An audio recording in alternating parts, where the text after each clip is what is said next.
იღებენ კიდევ ერთხელ შეგახსენებთ აი ეს წუთია გვაცნობს რომ ტელეკომპანია იმედში შემოიჭრა სპეცდანიშნულების რაზმი.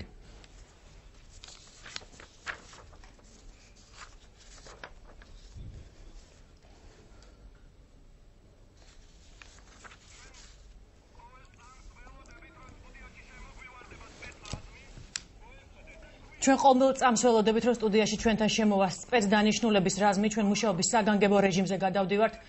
Ტელეკომპანია იმედის თითოეული ჟურნალისტი ითხოვს უსაფრთხოების განსაკუთრებულ ზომებს. ჩვენ იმედი გვაქვს რომ დღეს ხელისუფლება არ წავა გარკვეულ პროვოკაციაზე და ტელეკომპანია იმედის ჟურნალისტების აქ მომუშავე ნებისმიერი ადამიანის მიმართ არ გარხორციელდება ზეწოლა. კიდევ ერთხელ შეგახსენებთ როგორც ჩვენთვის ცნობილი გახდა ჩვენი ეთერი გათიშულია. კიდევ ერთხელ შეგახსენებთ რომ შესაძლოა წუთი წუთზე აქაც საეთერო სტუდიაში შემოვიდეს სპეცდანიშნულების რაზმი. როგორც მემატყობინებენ არხი გათიშულია, კერძოდ არხის სიგნალი სავარაუდოდ ანძიდან და ამ წუთებში როგორც უკვე გითხარით, კიდევ ერთხელ ვიმეორებ, ტელეკომპანია იმედში შესაძლოა უშუალოდ საეთერო სტუდიაში შემოიჭრას სპეცდანიშნულების რაზმი.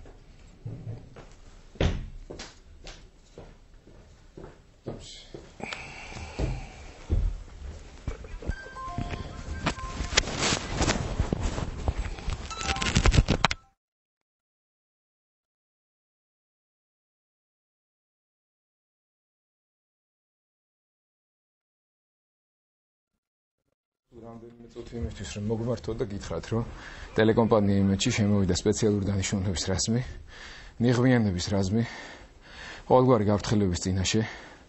ჩვენ გვქონდა იმის იმედი, რომ როდესაც პრეზიდენტი საუბრობდა და როდესაც მან საგანგებო მდგომარეობა არ გამოაცხადა, ვიფიქრეთ რომ თუნდაც ფორმალურად შენარჩუნებული იქნებოდა ქვეყანაში, თუნდაც ის რომ იმედი იმაუწყებლებდა.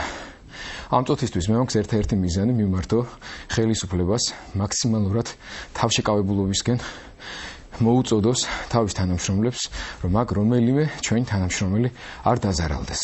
ჩვენ არ ვაპირებთ ფიზიკურად წინააღმდეგობის გაწევას და ნებისმიერი ქმედება, რომელმაც შეიძლება გამოიწვიოს ჩვენი თანამშრომლების ხელყოფა ფიზიკურად დაზარალება, იქნება მათი პასუხისმგებლობის ქვეშ.